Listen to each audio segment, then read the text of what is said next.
What's going on, family? Johnny Foxtrot here, keeping you up to date on the latest and greatest coming out of, you guessed it, the Rainbow of Rock. Let's face it, guys, I know you're busy and you can't keep up with all these new artists that are coming out. You already have your favorites and you're already too busy keeping up to date on what they're doing. And that's where I'm here to help, to keep you up to date on the new stuff that is coming out, no matter what the genre is across that Rainbow of Rock. So let's talk about some of my most favorite finds that I found recently. First is going to be the song On the Verge by the band Throne. I do not know a lot about this band, but I do know that the fact that this song is only 2 minutes, I've probably played it 200 times. This song has so much energy and it is just so exciting. I love everything about it. This song definitely lives in the metalcore world, if you will, but if you're into that kind of stuff, this song goes hard as hell.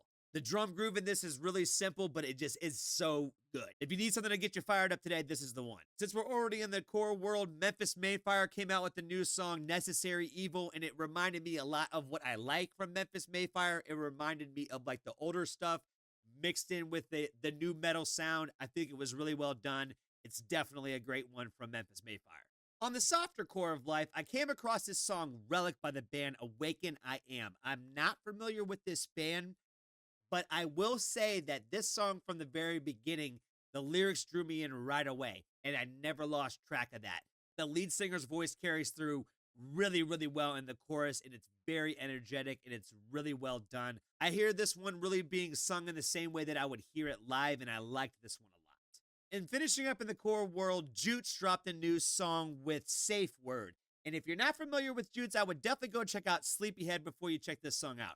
This song has a lot of the same vibe that Sleepyhead does. It definitely stays on brand for Jutes with it having that feel of the 90s Deftones era sound to it. I thought this was a good follow-up single from Sleepyhead, and I'm really excited to hear what the album actually sounds like. Now let's get into the more punk side of life. 4 Year Strong released their album Analysis Paralysis over the weekend, and I have to say I was a little shocked because hearing the songs out of order the way that I didn't necessarily know how they were going to fit in terms of the whole album, but once I listened to the entire project, I really liked the product a lot. The songs make a lot more sense on the actual record. It fits all well together really well, and it was just really, really well done. Maybe It's Me is probably the song that stood out the most to me because it didn't sound the most like the band, but I also felt probably the most real from that song.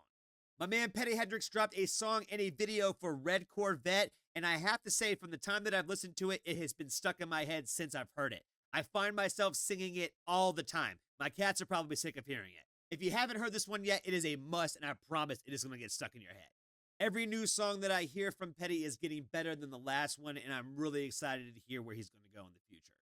Next, we got the band Felicity, but before we get into Nights in Your Bed, we got to talk about the fact that the whatever that fake hacker stuff thing that was going on all over their Instagram, I did not like that at all. Like, I unfollowed and had to follow back, like, when I realized that it wasn't actually a taken over account. So please, guys, don't do that again. Nights in Your Bed. This is definitely towards the top of my list of favorite pop punk songs that I have heard this year. This song, I think, is definitely the best that they've released thus far. I have not heard a melody in a long time that I want to sing along to as badly as I do when I hear this song. But yeah, guys, cut it out with that hacker shit. Now let's talk some alternative because Mrs. Foxtrot says that I do not talk enough alternative.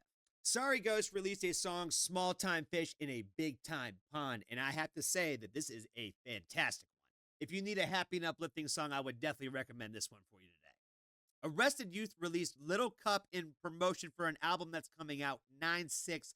I don't believe the title is out there yet, but he did say that it was coming. And I have to say, honestly, this guy has really found his stride with the sound that he is going for with the last 2 records he's put out. Little Cup is a little bit more lighthearted than Walked Out in the Middle of the Night was, but both records are really, really amazing, and if you haven't heard them yet, I would highly recommend to check them out. Sad in Carolina is probably the one I've had on repeat the most in my alternative bag. I'm not familiar with Dexter and the Moonrocks, but I will dig deeper because I love this song that much. It definitely has more of a garage band sound to this song, but it is definitely a trip and a journey worth taking. Speaking of journeys worth taking, Spaceman really caught my attention this week as well. This song definitely gives me a reminder to remember that this world is a really big place and we are just a small part in it.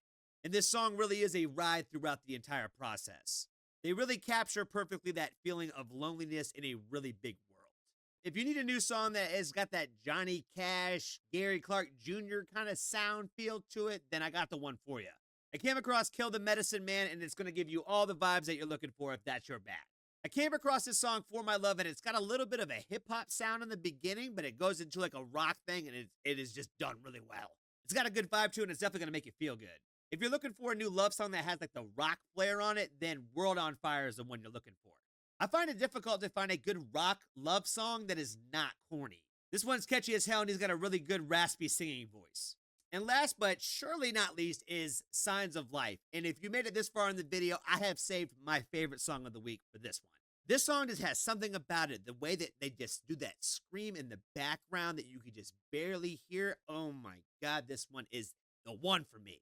I'll make sure that I put a link in the description for each individual song, and I'll create a playlist for all of them if you would like to listen to them all. The point is that I want to share the good music that I find with you guys out there.